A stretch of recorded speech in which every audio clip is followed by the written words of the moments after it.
Yo, what's good? This is Stu from Stu TV. I cover all things blockchain, metaverse, crypto, NFTs, all money maker opportunities in the space. I have a special guest with me today. I'm gonna allow him to introduce himself to the audience. What's going on, man? Hello, everyone. Hi, Stu. Thank you for the quick introduction. My name is Kief. I'm one of the founders of Ad Astrium. Okay, yeah, it's kind of like a little bit of a bug, but yeah, just speaking in terms and of this project, it's like a CNFT project. Just for a lot of the listeners, we're gonna gotta dive into just a lot of different things with your project. Things that you're offering, just things that you're bringing to the CNFT space, and everything. But I would say my first question, in terms of your project, what is Ad Astrium exactly, just for the viewers? And then what also like inspired you? What was your level of inspiration like behind the project?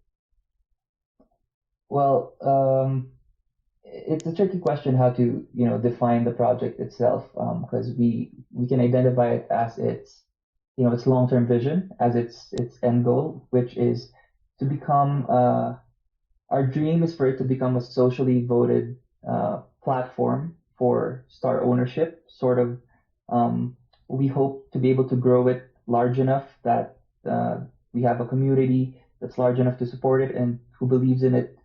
That it essentially becomes the normal or the accepted or the most popular means of owning stars. But of course, we're at the very beginning of our project's lifespan, and we're of course starting as this humble NFT project, and we're trying to um, build or present by the end of phase one, near our mid date, sort of a fully functioning proof of concept of what the end goal product will be.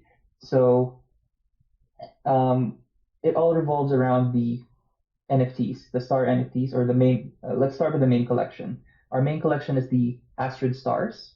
So the concept of this main collection is that it's a union of generative art, all hand drawn. So the NFT is tied to this unique piece of artwork, as is normal with most CNFT projects. But on top of that, the NFTs are also the providence of stars were that are housed in this 3D space that we're building, wherein all of the stars in this 3D space are coordinate accurate to their real star counterparts. So um, that said, it's based on scientifically accurate and publicly available star catalog. So everything is checks out in terms of uh, real life scientific data. So that's sort of the pitch here, and that's sort of the added value that we're bringing on top of just the art. Um, yeah, yeah. Okay. So just to like confirm, just to make sure I'm understanding. So you're saying just with your project, you're gonna have like an ecosystem of stars, and with this ecosystem of stars, you're gonna have a actual like map to contrast to redirect like what star that you would have on the map on the ecosystem that would be correlated in real life when you look up in the sky. If I'm understanding you correctly. Yes, yes, that's exactly correct. Yeah, like I said, all the stars will be coordinate accurate. Yeah, yeah. So everything is going to be in its proper place. But in terms of, the size of the stars and how they seem, we've taken a lot of artistic liberties there because, this is at the core of it is it's meant to be this fun centric and community driven project that's sort of we're striving to make it very accessible to a lot of people, not very alienating to those who aren't very neck deep into the star enthusiast Yeah. niche, Mm. so that it's something that we're trying to make it so that anybody can understand and enjoy it. Adults, kids, and as a parent with our art, it's very very PG friendly, and because we want to take this when we build our product, we want to potentially offer it to the Web2 space, to a larger audience, for them to use. And the younger demographic is definitely one of the demographics that we're trying to capture down the line. Wow. Yeah, that's definitely amazing. The fact that you're doing this through NFTs and you're doing this through Web3. So then I just want to ask, so with that, I don't know like a ton about like the star like community. I'm not really in that type of culture, so like forgive me if I'm kind of asking quote unquote like educated questions in terms of that. But I would ask, do they have some type of like certificate or just different things as far as when you get your stars just in like web 2 companies? Also, will you be doing like certificates like with your stars in like web 3? Will it be some type of certification of ownership or just things like that with your star map? It's a great question. To be honest, I'm not the designated astronomy or and astrology geek in our team. That's one of our other team members. But the reason why I'm the one facing is because I'm the one most familiar with the Web3 space in terms of our team, and I sort of conceptualize the product. So in terms of answering very deep astronomy related questions. I might not be able to answer all of them, but your question I can actually answer. Um, in terms of actually owning stars and the star certificates that you mentioned, there really is no single commercial body that can name stars. There's just one scientific international body that can officially name stars. So and yeah, they don't sell that. They don't sell that to the public. It's just for this scientific group. In terms of all of the other commercial star registries, basically everything they're selling is it's it's nothing. It's just also within the confines of their own registry. So you have dozens of them. If you Google star registry, you'll probably find a dozen or so in the first page, and click next, next, next. You'll see all different star registries, all selling the same catalog of stars, which is just literally just the publicly available. Exactly what we did. Yeah. It's just there. It's Hmm. just there are a lot of famous star catalogs, and they just pick and choose one, and then they sell they sell you this certificate to be able to put your name right next to each row in this like Excel sheet. That's all that it is really. Yeah. Okay. Yeah, yeah, definitely. I'm just getting more educated as we go along with the star industry. Um just in general, what made you want to choose like stars as your quote unquote like product or service? Because I see just different NFT projects. They'll say that we're offering lore, just doing the story, or just different utilities on like how we're gonna do this metaverse, we're gonna do this game. So there's this, and that's one thing too that really inspires me about CNFTs is the fact that there's so much levels of innovation and there's so many different backgrounds and people. And like me and you, we're talking. I live in the U.S. You live in the Philippines, and the fact that we can connect globally and be able to, I could come from an investor standpoint, you could also come from an ownership standpoint, and we could like put our resources together and create something great. That's something that really fascinates me about the CNFT space. So what made you choose like stars versus like different projects or elements is like quote unquote what you're offering to this community? Well, in the first place, back last year, I was really deep into investing in NFTs, and I was really trying to conceptualize my own project that I could build. And there are a lot of things that I'm a very opinionated person within myself. I don't like to share a lot of them, but I have my opinions on projects and how I think if it was this way, it could be better and stuff like that. Um, So in terms of arriving all the way here to this star registry concept, well, firstly, I love the star theme. I love, I just love that kind of genre. Star Trek, Star Wars, everything star nerd related, and I love anime. So that's a lot of the the art style that we've adopted, and it just so happened that I was already familiar with how star registries work. I don't know exactly how I received that information throughout my life. It's just something that got downloaded into my brain, and um, there's also this thing that I had I had this opinion about metaverses with how I was wondering why they all built this 3D world, but it's all modeled after a real estate, like land-based real estate. So they're building horizontally in this space that you can build, omnidirectionally in any direction. So that's sort of an added thing. That's why we decided to. That's one of the reasons why we decided to build our star map the way it was. As this 3D space where all the plots or the stars are in various points of the X, Y, and Z axis. Um, so just merging all of that together, it just clicked and in my brain, and the more I started to think about it, the more, hey, this could really work. I know a guy who can help me build it, help market it, and help with the creative direction.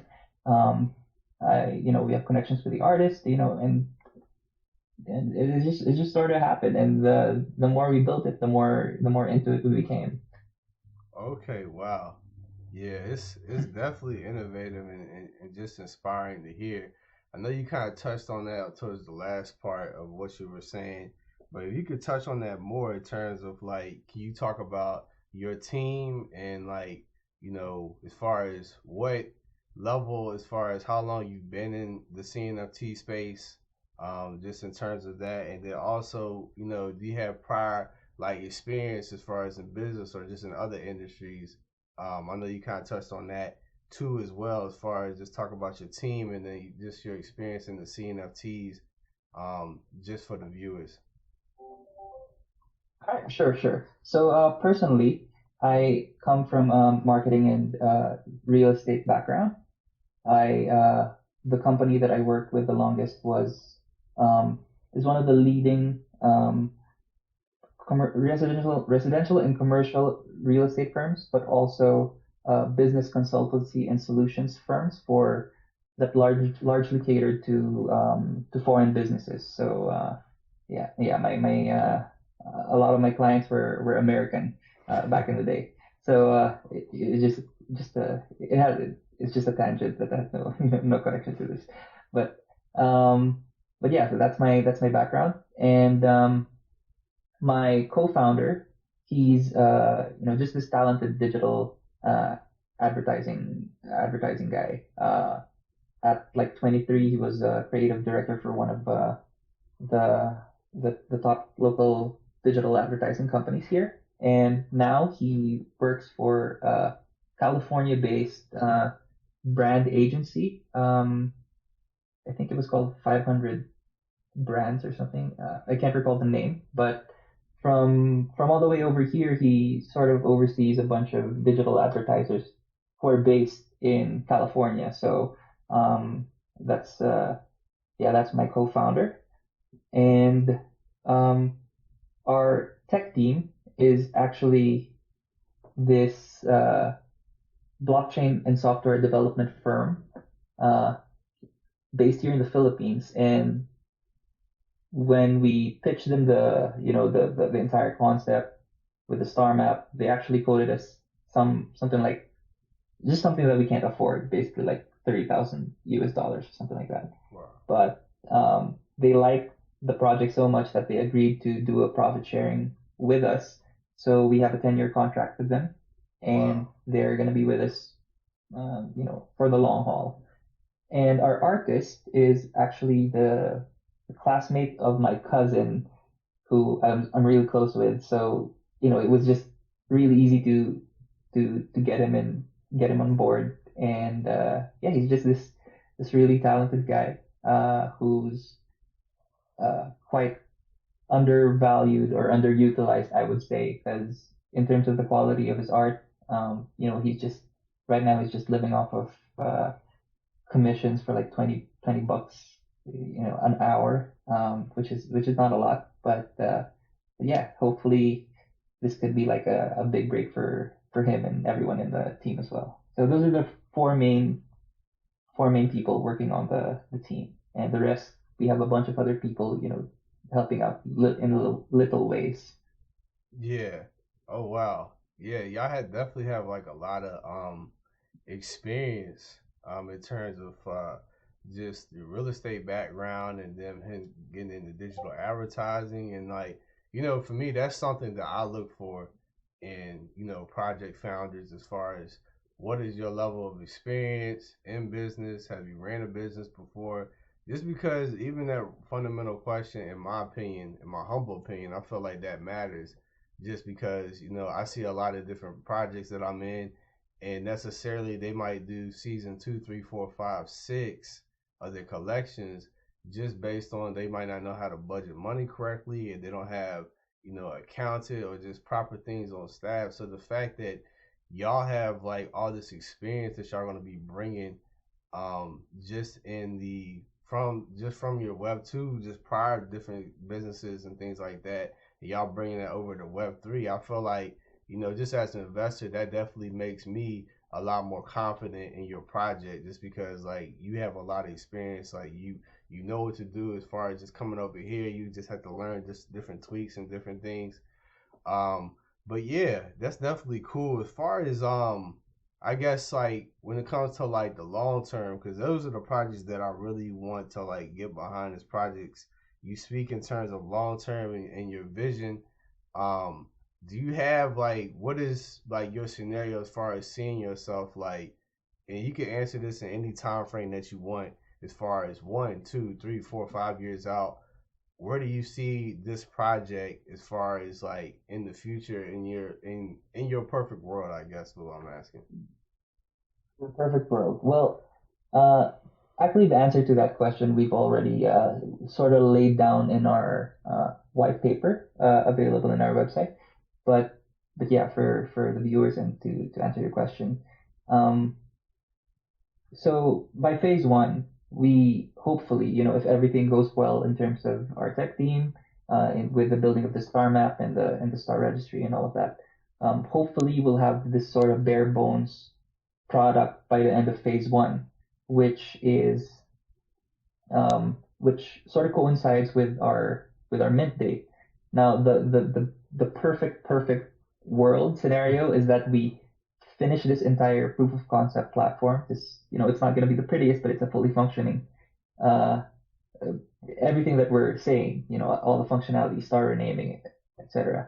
All of that would be ready before we even take a single ADA from anybody in the community. So that's sort of like the statement that we want to project is that, hey, we built it first before we you know took any money from anybody, Mm-hmm. and sort of not just for the community, to be honest, also for to prove to ourselves that this is a concept that's worth pursuing and we can pull it off. So we really want to just ideally lay everything out there before asking anybody for funding and for to believe in this, or to risk their money in our vision. So that's for phase one. But after that, of course, with the funds that we will be securing from phase one, um, we've already sort of calculated how much we will be needing to operate for a full year. Um, so in the Philippines, the minimum wage and the average wage is a fraction of what it is in most first world nations.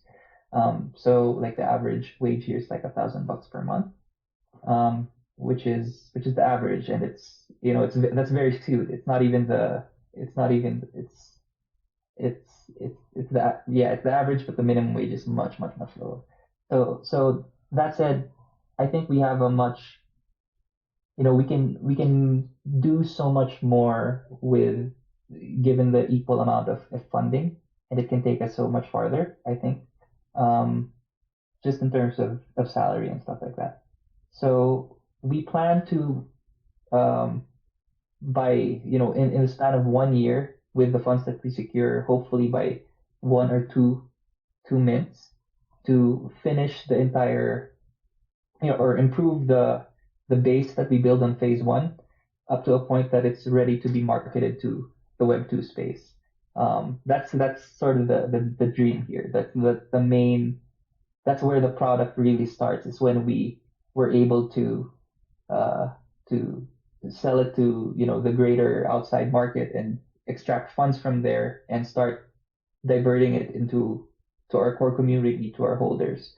That's sort of, yeah, that's the ideal scenario.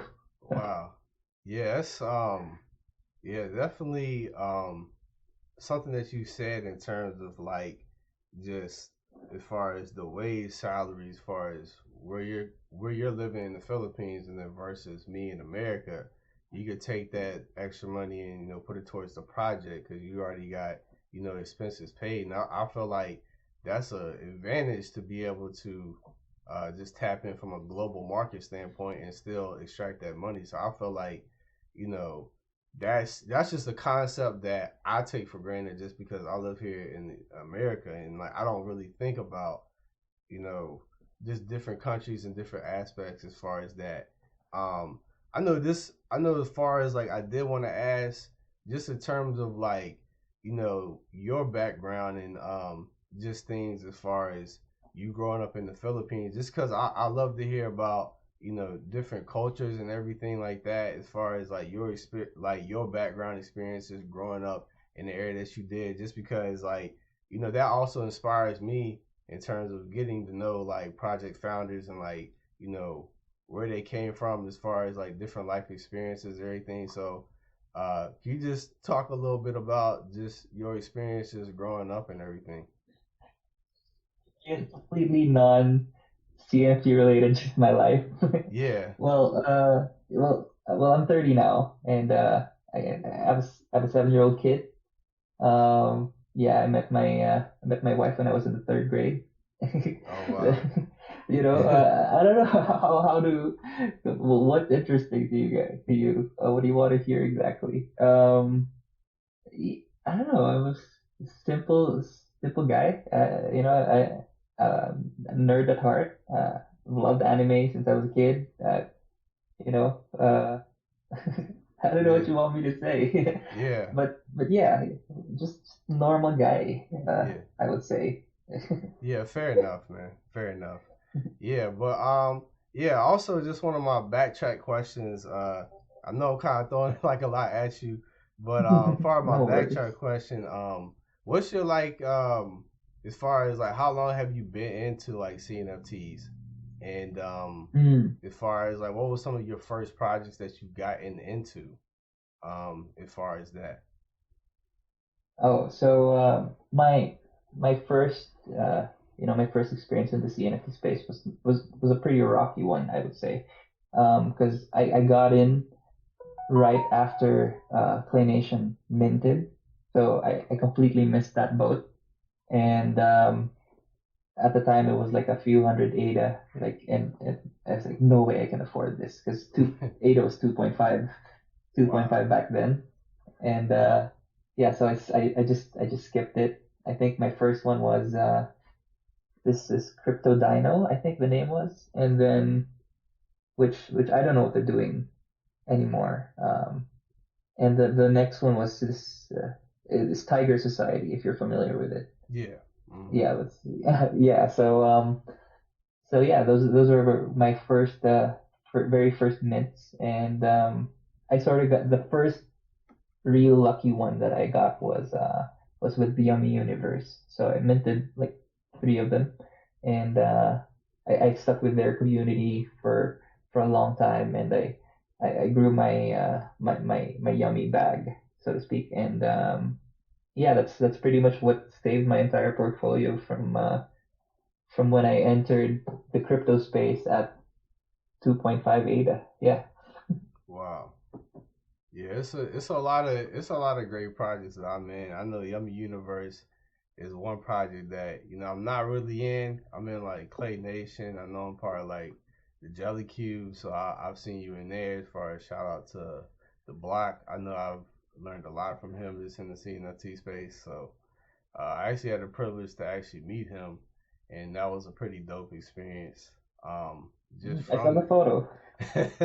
yeah, so it was a pretty dope experience. So yeah, shout out to the Block Investment Group and all the Jelly Q fam too. But yeah, as far as I know this one kind of winding down some of my like last questions. You may have touched on this before, so just forgive me if you're going over this question again. But so just to paint the picture, like you have like your star map and what you're offering within the ecosystem. So you're gonna start building that in terms, and then like a lot of different other elements when it comes to your project. When it comes to like the ROI, just in terms of like the holders, like what are you gonna be offering them in terms of incentives to like hold on to your project for the long term and just be like, we love Ad Astrium, we're never selling this. Like, what exactly are you going to extract and give value back, just to your holders? Um, Yeah. Yeah, it's a great question. And yes, we do have something. And however, we aren't so much focused on what the an ROI that we can deliver in the short term, not even maybe in the medium term. Um, the ROI that we are proposing um, is an allocation of the profits that we'll make with the with the overall project once we launch into Web 2, or after we've started sort of solving the zero sum problem of of projects in general, wherein because I think, in my opinion, the only real way for a project or a business to be sustainable is if there's a market that's willing to sink their money into into your business without the expectation of any returns. And let let's be real, everyone in the space is expecting some sort of return. So it can't I don't think it's feasible to just stay within the ecosystem if we're if we're dealing in sort of this entertainment recreational concept and not a utility. Because like Jellykeys is different because they provide a real value that people in the space are willing to pay for. So that's where the value uh, comes. So in our concept, we really need to start getting money from the outside, and that's where um, we will start allocating to our holders. And what we're proposing is like a 70% allocation of all net profits. So that's after expenses. So we gave ourselves, we have to mention after expenses, because that way we can sort of control how much we want to grow, and decide, so we're not beholden to just giving 70% of profits all the time. Because I think it's going to be more meaningful if we grow fast, mm, reach this certain level, and then start allocating more back to our holders. So yeah, that's sort of the pitch for the investment utility, and it's quite a long term one, and it depends a lot on the success of the project. yeah, well, definitely, that's something I do like to hear as far as just long term, just the mindset of just different projects and what they're planning, and not necessarily just being like, oh, not being farsighted and have like a long term vision. So that's something that I really look for, just in different projects that I want to invest in, because I plan on being here for the long term. Um, just as an investor, do you have like any closing remarks or just things? Cause I'm gonna let you have the last word um in terms of that. But do you have any like closing remarks in terms of any other things that I may have not asked you, that you want to be able to share with the viewership? Oh, well, our OG collection is out right now, and I hope. viewers can check that out. It's called the Supernova NFT collection. So it's sort of our spin on the OG Pass. It functions quite like it, but the way we're distributing it is not through engagement and uh, at least the large bulk of it is not through um, engagement, but through participation in the Discord server and the various missions that we have listed there. And our thinking is that if we just give it for free to people who really engage within our community, there will be flippers, but everyone who buys in the secondary market won't be flippers. That's sort of the thinking, and we're trying to cultivate this a different try like a real OG community, but in our own spin on it on how to go about it. Um, the next I would say is really check out our art. I just made a thread about our artist, Atan. He's just this amazing artist, and we're really going to be going heavy on the story side of things, the art side of things, and we'll be yes, we do have plans to release future drops after the Astrid Stars collection, but we we are very careful on not diluting the value of the main collection. So we will probably do either smaller collections that we, mostly airdrop to, the largest holders or most dedicated community members and stuff like that. But yeah, while waiting for the star map to complete, we'll be doing a lot. Is what I want to say. We have a lot in store for the core community. Wow. Yeah, I'm definitely looking forward to all that y'all building. I'm gonna definitely keep my eye. I will drop for the people that do watch this video, I will drop all your links below. So Twitter, just access to the Discord, so you can just get in there, start talking to the members of the community. I've been in there, so it's like a great community to tap into. And definitely, I've been definitely seeing um, your project in terms of like interviews and getting out there, and y'all definitely really on point in terms of your marketing and the promotion of your project. I do want to just say that just in terms, because I do see like a lot of other projects, they have great utility and like great things they're offering, but they don't do any Twitter spaces, they don't do any interviews. Like it could be a great project, but if nobody knows about it, it ain't really that great. So I just I want to, empathize with them. It's hard. It's hard to go on Twitter Spaces. I yeah, mean, for me, at the very least, it's I'm not very comfortable in front of crowds, but it's something I gotta do for the project. Bite the bullet. Gotta. yeah. I mean, just in terms like I do like appreciate you just for coming on my platform and everything. So yeah, man, I feel like you done great, man. As far as you just getting out there promoting the project, man, I'll definitely give you a salute on that. In terms of everything, and yeah, as far as the line of question is, like I said, unless there was any last minute things you wanted to add, I could go ahead and close this video out. Well, other than everything I said, I guess I just want to thank you, Stu, for for contacting me, or for joining the community and being interested, and thank you for setting this up, and thank you for making it feel very comfortable. This is a very relaxed environment that you've set up for me to be able to speak, and I hope I did well for your channel. Yeah, man, you did excellent, man. But I'm gonna go ahead and Thank close you. this out. This is Stu from Stu TV. I cover all things blockchain, metaverse, crypto, NFTs. I want to make opportunities in space. We'll see you in the next one. Peace.